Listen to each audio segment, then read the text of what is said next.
My surgeon told me I had a 50% chance of waking up, so I asked my parents for just one thing: to sit in the waiting room until it was over. 30 minutes before they wheeled me in, my phone lit up with my mother's name, and I already knew she wasn't in the hospital lobby. "We can't make it, Clara. Your brother's restaurant opening is today, and we can't be absent when the major investors arrive," she said, her voice tight with rehearsed regret. The pre-op room was small, bathed in harsh fluorescent light, and smelled faintly of bleach and sterile iodine. I was sitting on the edge of a narrow hospital bed, wearing a paper-thin blue gown that did absolutely nothing to keep out the freezing air conditioning.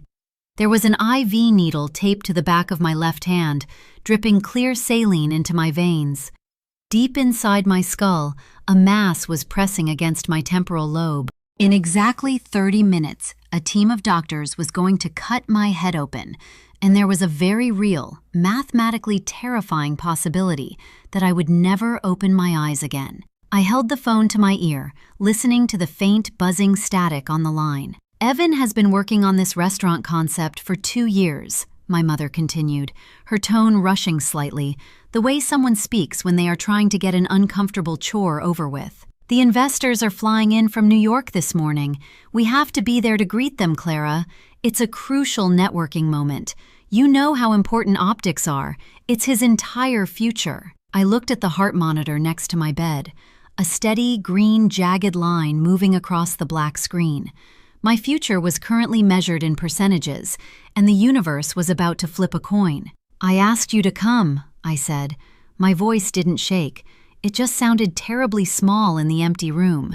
"I just wanted to know someone was waiting for me." My mother sighed. It wasn't a sigh of profound sadness. It was the heavy, impatient sigh of a parent dealing with an unreasonable child. "And honestly, sweetheart, you're going to be under general anesthesia for 10 hours. You won't even know if we're sitting in the waiting room or not. There's no point in us just sitting in a plastic chair, staring at a blank wall when your brother actually needs us for the ribbon cutting. You won't even know." The words hung in the sterile air, cold and merciless. She was reducing my brain surgery to a logistical inconvenience. To her, my fear of dying alone was less pressing than the social etiquette of greeting wealthy strangers at a brunch service. "You're right," I whispered, staring down at my bare feet dangling off the side of the bed. "I won't know." She breathed a distinct sigh of relief. "Exactly. Be practical about this. We'll call the surgeon's office this evening to check on you, and we'll come by tomorrow when you wake up. Be brave, sweetheart. We love you." The line went dead before I could even say goodbye. I slowly lowered the phone to my lap and let the screen fade to black. For 34 years, I had quietly accepted my place in the family hierarchy. My brother Evan was the sun, and I was just a quiet, invisible planet orbiting far out in the cold. When Evan scraped his knee at summer camp, my parents drove 3 hours to pick him up. When I graduated from college with honors, they showed up halfway through the ceremony because Evan had needed my mother's help picking out a suit that morning. But this was brain surgery. I had genuinely believed that death, or at least the looming heavy shadow of it, would be the great equalizer. I thought that signing a medical waiver, acknowledging that I might suffer a massive stroke, slip into a coma, or simply cease to exist, would finally be enough to warrant their undivided attention. I thought, for once in my life, they would drop everything to hold my hand. I was wrong. The possibility of my death was still less important than the optics of Evan's business venture. I looked at the round clock on the white wall. 7:15 a.m. The anesthesiologist wouldn't be here for another 15 minutes. I was entirely alone in a room that felt like a waiting chamber for a ghost. I didn't cry. That was the strangest part of all. I didn't feel the sudden chest-heaving sobs I thought would inevitably come. Instead, I felt a strange, hollow settling deep in my chest, a quiet, terrifying clarity. The panic of the surgery faded, replaced by a profound, freezing numbness. I picked up my phone again. I didn't want to text my friends. I didn't want to read supportive, pitying messages from coworkers who didn't really know me.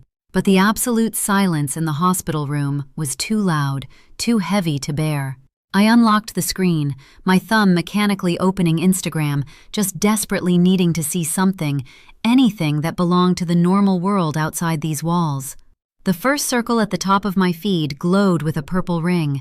It was a new story update from my sister-in-law, Chloe, Evan's wife.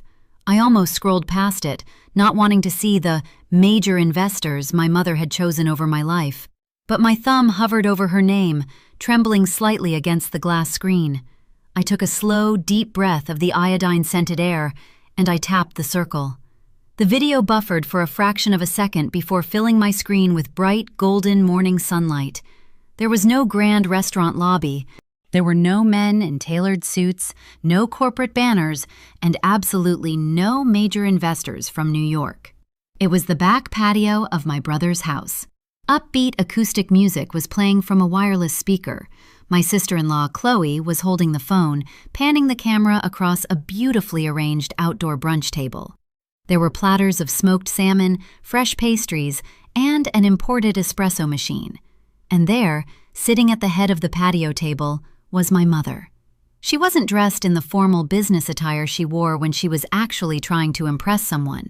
She was wearing a loose, floral summer blouse and oversized sunglasses, leaning back in a wicker chair and laughing uproariously at something my brother had just said. Evan was standing next to her in a casual linen shirt, pouring champagne into her flute to mix a mimosa. "Okay, guys, say cheers to the pre-opening VIP family brunch," Chloe's voice chirped from behind the camera. My mother raised her glass to the lens, her smile wide and completely unburdened. "To Evan!" she cheered loudly, her voice bright and crystal clear through my phone's speaker. "The golden boy!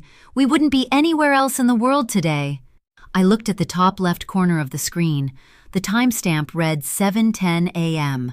The video had been posted exactly 5 minutes ago. While my mother was on the phone with me, telling me with a rehearsed, strained voice that she was swamped with networking and corporate investors, she had actually been sitting in the morning sun, waiting for her champagne to be poured. They hadn't chosen Evan's crucial business future over my surgery. They had chosen a private, relaxing patio brunch. The truth hit me, not like a physical blow, but like a sudden plunge into freezing water. It stole the breath right out of my lungs. They didn't want to come to the hospital because hospitals are depressing. Waiting rooms are boring. Surgeries are stressful. They didn't want to sit in a hard plastic chair and think about the very real possibility of planning my funeral. It was simply easier and much more fun to invent a corporate emergency and drink mimosas in the sunshine. My mother had told me to be practical. You won't even know if we're sitting in the waiting room or not. I locked my phone, the screen instantly turning into a black mirror, reflecting my pale face and the blue hospital gown. My hands weren't shaking anymore. My heart wasn't racing. The profound, terrifying panic that had been suffocating me all morning simply evaporated, leaving nothing behind but an endless, quiet void. I had spent 34 years making myself small, swallowing my disappointment, and convincing myself that my family loved me in their own complicated way. In 10 seconds of video, the illusion was permanently shattered.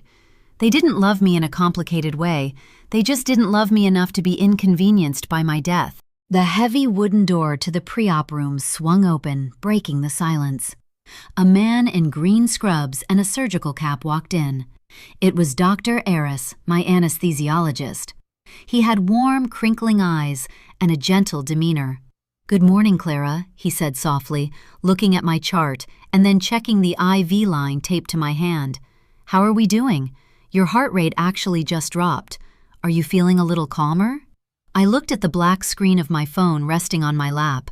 Then I looked up at the doctor. "Yes," I said, my voice completely steady. "I'm ready." "All right," Dr. Eris smiled reassuringly. "I'm going to give you something to help you relax now. It's going to feel a little warm in your arm, and then you'll start to feel very sleepy. We're going to take excellent care of you, Clara."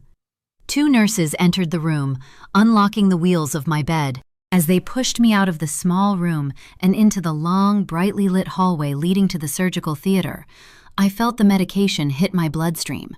It was a heavy, warm wave rolling up my arm, pulling my mind down into a thick, inescapable fog. The fluorescent ceiling tiles passed overhead, one by one, blurring into a continuous streak of white light. I could hear the rhythmic squeak of the bed wheels and the muffled voices of the surgical team communicating ahead. "We wouldn't be anywhere else in the world today," my mother's voice echoed in my fading consciousness. I closed my eyes as the heavy, dark curtain of anesthesia began to fall. I didn't pray to survive so I could go back to them. I didn't hope to see their faces when I woke up. As the absolute darkness swallowed me, I made a single, silent promise to the universe. If I die today, they lose a burden. But if I wake up, they lose a daughter. Coming out of general anesthesia is not like waking up from a deep sleep. It is like crawling your way out of thick, heavy mud. The first thing I registered was the rhythmic, high-pitched beep of a heart monitor. Then, the smell of clean linen and rubbing alcohol. Finally, the dull, throbbing weight of a massive bandage wrapped tightly around my head. I forced my eyes open. The room was dim, the blinds drawn against the late afternoon sun. "Clara, you're with us," a gentle voice said. A nurse with tired but kind eyes leaned over the bed, checking my vitals. "The surgery was a success. They got the entire mass. You did beautifully." I tried to speak, but my throat was like sandpaper.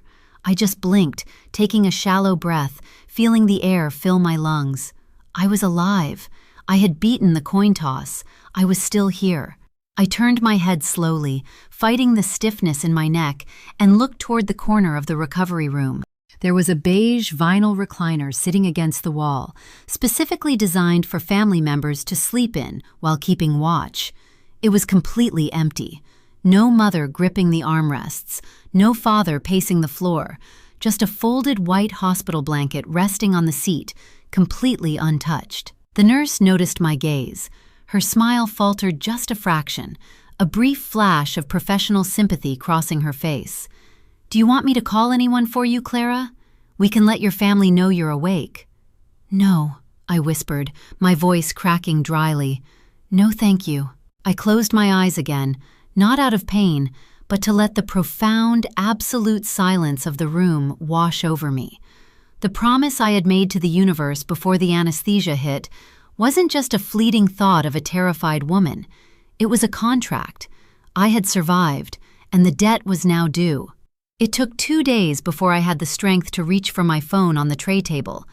The screen lit up with a handful of notifications. There were no missed calls, no frantic voicemails demanding to know if I was breathing, if I could speak, or if my brain was still intact. There were only 2 text messages from my mother. The first one was sent on the evening of my surgery. "Hope it went well, sweetie. The opening brunch was a massive hit. Evan is exhausted but so happy. Let us know when you feel up to talking."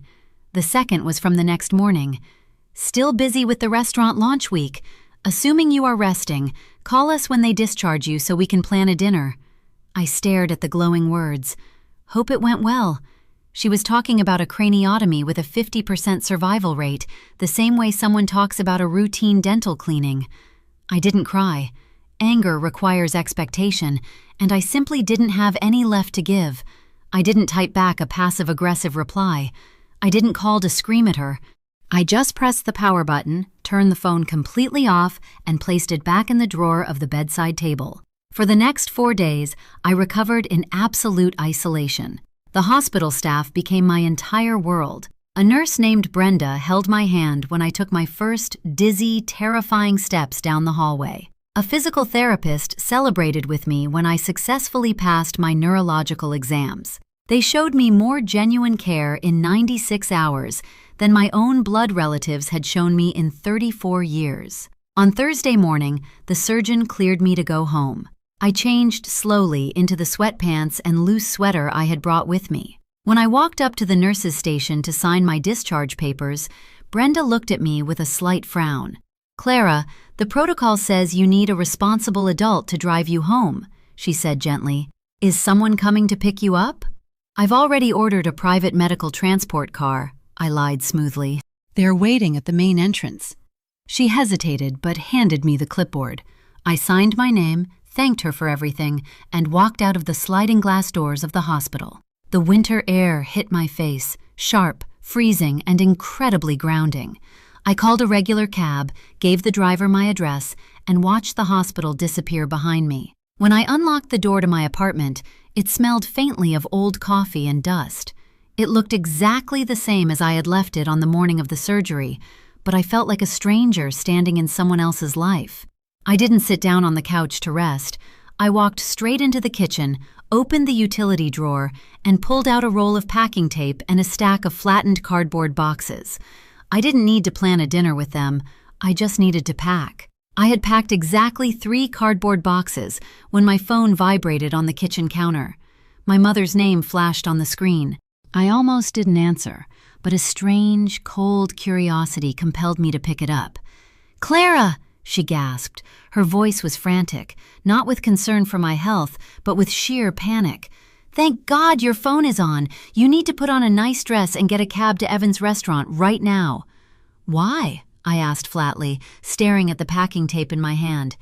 "It's Mr. Sterling, the primary angel investor," she whispered urgently, her breath catching. "Tonight is the formal investor dinner, and his wife is a cancer survivor. Evan told them we spent the entire day of your surgery holding a vigil in the hospital waiting room, praying for you. Sterling was so incredibly moved by our family bond that he's about to sign a $500,000 check. But he wants to meet you, Clara. If you don't show up tonight, Evan loses the funding. Please, just come and play along for an hour. Do this for the family." I looked at the cardboard boxes on my floor. Then, I looked up at the mirror in the hallway. A stark, thick white bandage wrapped around my healing skull. They had traded my life for a brunch, and now they wanted to trade my survival for a sympathy pitch. "I'll be there in 20 minutes, I said, and hung up. The restaurant was overflowing with wealthy patrons, soft jazz, and clinking champagne flutes. When I walked through the heavy glass doors, the room fell into a temporary hush. I was wearing an elegant black dress, but the surgical bandage on my head was impossible to miss. My mother and Evan practically sprinted across the room to flank me. They ushered me toward an older, distinguished couple standing near the bar. Mrs. Sterling took my hand immediately, tears welling in her eyes. "Your brother told us how terrified they were, pacing the hospital halls for 10 straight hours while you were in surgery," she said softly, squeezing my fingers. "You are so truly blessed to have a family that drops absolutely everything to be by your side." "Evan, why don't you have Clara say a few words to commemorate the launch?" Mr. Sterling suggested, raising his glass with a warm smile. Evan looked slightly nervous, but quickly nodded. He handed me the microphone that was hooked up to the restaurant's sound system, leaning in to whisper, "Keep it short, sweet, and grateful." I took the microphone. The room quieted down, all eyes turning to the brave sister who had just survived brain surgery. I looked at the crowd of wealthy investors, then at my mother, and finally at my brother. "My brother told you he spent the day of my surgery holding a vigil for my life," I started, my voice echoing cleanly across the dining room. "He told you that in this family, blood comes first. But I think it is crucial you know exactly how Evan handles a crisis." I pulled my phone out of my purse. I held the phone speaker directly against the microphone, unlocked the screen, and pressed play on the screen recording I had saved. Chloe's voice blasted through the restaurant's high-end speakers. "Okay, guys, say cheers to the pre-opening VIP family brunch. To Evan, the golden boy. We wouldn't be anywhere else in the world today." The crisp sound of clinking champagne glasses and my mother's uproarious laughter filled the stunning, suffocating silence of the dining room. I lowered the phone.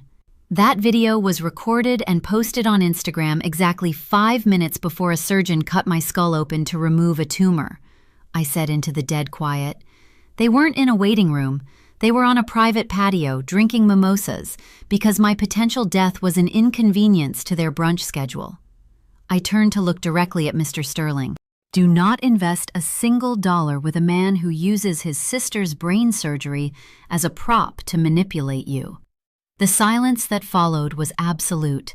Mr. Sterling's face turned a deep, furious shade of red. He looked at Evan, who was standing completely frozen, his face ashen, his mouth opening and closing in silent panic. "You are despicable," Mrs. Sterling whispered to my mother. Mr. Sterling set his champagne glass down on the nearest table with a sharp clink. "The deal is dead, Evan," he said, his voice laced with pure disgust. "Do not ever contact my firm again." Mr. and Mrs. Sterling turned and walked out the front door. The rest of the investors began murmuring, setting their drinks down, and slowly moving toward the exit. Evan's $500,000 empire was crumbling to dust in under 60 seconds. I handed the microphone back to my brother. "You wanted me to help close the deal, Evan," I said quietly. "Consider it closed." I didn't wait for his response. I didn't wait for my mother's tears. I turned around and walked out into the crisp, freezing winter night. For the first time in 34 years, I didn't feel the need to look back. I wasn't the invisible sister anymore. I was the architect of my own peace. This is 1989 Revenge Stories. Have you ever been used by the people who were supposed to protect you? How did you finally expose the truth and walk away? Share your story in the comments below. I read every single one. Remember, silence is powerful, but sometimes the truth is the absolute loudest sound in the room. Hit subscribe for more stories of justice, and I will see you next time.